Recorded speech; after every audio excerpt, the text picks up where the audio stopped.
Malaya Lolas to discuss developments in the CEDAW recommendations. Sige. Magandang umaga sa ating lahat.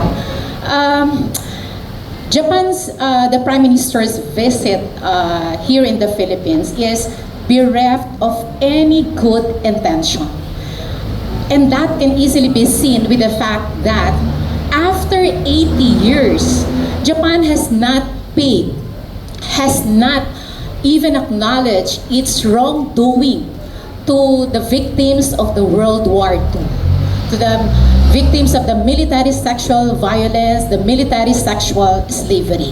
And again, here, Japan is here not to even recognize its wrongdoing, but simply to further and strengthen its own security, as well as the U.S. security.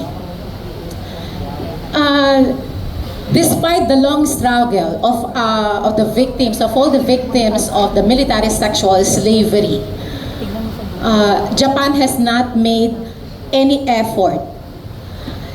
And that's the reason why the Malaya Lolas initiated before the UN CEDAW a complaint against our own government, because our own government has also not lifted its finger to help the Lolas or even to take the cause and the case of the Lolas against the Japanese government. Tandaan nyo, Estado yung gumawa, no? Estado yung gumawa ng military sexual slavery. And therefore, hindi po pwedeng pabayaan ito sa mga lola natin yung pagsasampa ng kaso. Dapat i-take on ng ating gobyerno at responsibility ng ating gobyerno na i-take on yung cause at kaso ng ating mga Malaya Lolas. Kaya doon sa United Nations CEDAW, ano ang sabi? Sabi doon, walang ginawa ang ating gobyerno, no, to help the victims of the military sexual slavery. Walang ginawa ang gobyerno. Kaya sabi doon, responsable ang ating gobyerno dahil mamamayan niya ang ating mga lola. Diba? Ibig sabihin, the responsibility of our own government, of the Philippine government, is distinct and separate from the responsibility of the perpetrator itself, Japan. Pero syempre, dito sa CEDAW, nakafocus siya sa responsibilidad mismo ng gobyerno. Ano ang sabi doon? Diba? Tiyakin na magkaroon ng tiyakin ang hustisya para sa mga lola, magkaroon, 'di ba, ng pondo at tiyakin ito ng pondo para matulungan ang ating mga lola. Tiyakin na yung bahay na pula ay gawing memorial o kaya iba pang lugar na po pwedeng gawing museum o memorial. Tiyakin na kasama sa history, no, sa pag-aaral, sa curriculum ang nangyari sa ating mga lola. Bakit? Hindi po pwedeng baliwalain ang nangyari sa mga lola dahil posibleng magkaroon ng second generations of comfort women, second generation of the victims of military sexual slavery if we will not, diba, if the stories of the lolas will not be included in the curriculum. Ito yung mga malinaw na obligasyon at responsibilidad na sinabi ng United Nations CEDAW, pero walang ginawa ang ating gobyerno. Ano ang ginawa ng ating gobyerno? Una, sa pamamagitan ng DSWD, ay binigyan niya ng mga financial assistance, no, ang mga lola worth 10,000, diba? Yung apo ng lola na 5,000. But these are existing, diba, benefits, existing welfare benefits ng DSWD. This has nothing to do with the UN CEDAW. This has nothing to do with the recognition of the UN that our lolas are victims and therefore kailangan magkaroon ng fund para sa mga lola dahil sila ay victims of the World War II. Gumawa ng report, no? Required ang maraming bansa na gumawa ng report, no, sa United Nations CEDAW. Nitong October 9, nag-submit ang Pilipinas ng report.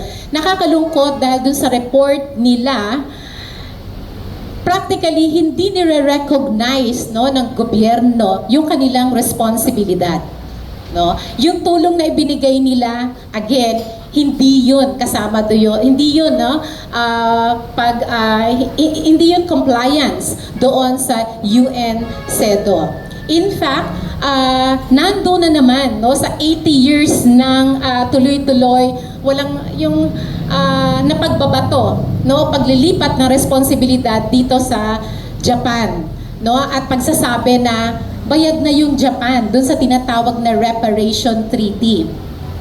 Remember, the Reparation Treaty has nothing to do with our lolas, with the rape of our lolas. The Reparation Treaty has something to do only with the structural damage, to repair the structural damage. Wasak na wasak ang Manila, kaya nagkaroon ng Reparation Treaty. And indeed, hindi pa pwede talagang isama, di ba, ang mga lolas, because at that time, hindi pa nga lumilitaw ang mga lolas. Hindi pa alam ng mundo na meron silang karumal-dumal, no, na krimen na ginawa noong panahon ng World War II. Kaya sinisingil natin ang ating sariling gobyerno, pero sinisingil din natin siyempre the perpetrator of the crimes of rape, of the military sexual slavery. Diba? Ito yung Japan.